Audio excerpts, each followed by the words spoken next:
ಇವತ್ತು ಅನುದಾನ ಏನು ಕೊಟ್ಟಿದ್ದಾರೆ, ಯಾರು ಇಷ್ಟವರೆಗೂ ಅಷ್ಟು ಅನುದಾನವನ್ನು ಬೆಂಗಳೂರಿಗೆ ಕೊಡ್ತಾ ಇರಲಿಲ್ಲ. ಇವತ್ತು ನಾನು ಟಿ ಬಸವರಾಜರು ದೇಶಪಾಂಡೆ ಜೊತೆಲಿ ಅಮೆರಿಕ ಪ್ರವಾಸ ಮಾಡಿದ ಸನ್ಮಾನ್ಯ ಅಧ್ಯಕ್ಷರೇ, ಒಂದೇ ಸೆಕೆಂಡಲ್ಲಿ ಹೇಳ್ಬಿಡ್ತೀನಿ. ನಾನು ಅಮೆರಿಕಾಗೆ ಹೋದಂಥ ಸಂದರ್ಭದಲ್ಲಿ 7-8 ಕಡೆ ಮೀಟಿಂಗ್ ಮಾಡಿದ್ರು ಇವರೆಲ್ಲ ವಿದೇಶದಿಂದ ಇಲ್ಲಿ ತರ್ತಕ್ಕಂಥದ್ದಕ್ಕೆ. ಎಲ್ಲ ಕಡೆ ಏನು Bengaluru traffic, Bengaluru traffic, Bengaluru traffic. ಆ ಬೆಂಗಳೂರು ಟ್ರಾಫಿಕ್ ಮಾಡ್ತಕ್ಕಂಥದ್ದಕ್ಕೆ, ಡಬಲ್ ಟೆಕ್ ಮಾಡ್ತಕ್ಕಂಥದ್ದಕ್ಕೆ ಇವತ್ತು ಮಾಗಡಿ ರೋಡು ಒನ್ ವೇ ಆಗಿತ್ತದು, ಬರೀ ಮೆಟ್ರೋ ಆಗಿತ್ತದು. ಉಪಮುಖ್ಯಮಂತ್ರಿಗಳು ಇವತ್ತು ಅದನ್ನ ತೆಗೆದುಕೊಂಡು ಡಬಲ್ ಟೆಕ್ ಮಾಡ್ತಕ್ಕಂಥದ್ದಕ್ಕೆ ಮಾಡ್ತಾ ಇದ್ದಾರೆ. ಸತೀಶ್ ರೆಡ್ಡಿ ಹೇಳಿದ್ರು ಅಲ್ಲೂ ಮೆಟ್ರೋ ಮಾಡ್ತಕ್ಕಂಥದ್ದಕ್ಕೆ ಡಬಲ್ ಟೆಕ್ ಮಾಡಿ ಅಂತಕ್ಕಂಥದ್ದು ಕೂಡ, ಸುರಂಗ ಮಾರ್ಗ ಮಾಡ್ತಕ್ಕಂಥದ್ದಕ್ಕೆ ಕೂಡ ಎಲ್ಲ ಬೆಂಗಳೂರು ಇವತ್ತು ಇಂಟರ್ನ್ಯಾಷನಲ್ ಡೆಲ್ಲಿಗೆ ಹೋಗ್ತಾ ಇರಲಿಲ್ಲ ಸನ್ಮಾನ್ಯ ಅಧ್ಯಕ್ಷರೇ, ಬೆಂಗಳೂರಿಗೆ ಬಂದು ಆಮೇಲೆ ಡೆಲ್ಲಿಗೆ ಹೋಗ್ತಕ್ಕಂಥದ್ದು ಪ್ರಮೇಯ ಇವತ್ತು ಬೆಂಗಳೂರಿನಲ್ಲಿ ಇತ್ತು.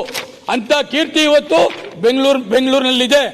ಅದನ್ನ ಸರಿಪಡಿಸ್ತಕ್ಕಂಥದಕ್ಕೆ ನಮ್ಮ ಡಿ.ಕೆ. ಶಿವಕುಮಾರ್ ಅವರು ವಿಶೇಷವಾದ ಆಸಕ್ತಿಯನ್ನು ವಹಿಸಿ ಎಲ್ಲರನ್ನ ವಿಶ್ವಾಸಕ್ಕೆ ತೆಗೆದುಕೊಂಡು ಈ ಬೆಂಗಳೂರಿನ ಗ್ರೇಟರ್ ಬೆಂಗಳೂರು ಮಾಡ್ತಕ್ಕಂಥದ್ದು ಇದೆಯಲ್ಲ, ಅವರಿಗೆ ನಾನು ಈ ಭಾಗದ ಸೇವಕನಾಗಿ, ಈ ಯಶವಂತಪುರ ಕ್ಷೇತ್ರದ ಶಾಸಕನಾಗಿ, ಬೆಂಗಳೂರಿನ ನಾಗರಿಕನಾಗಿ ಅವರಿಗೆ ನಾನು ತುಂಬ ಹೃದಯದ ಅಭಿನಂದನೆ ಹೇಳ್ತೇನೆ.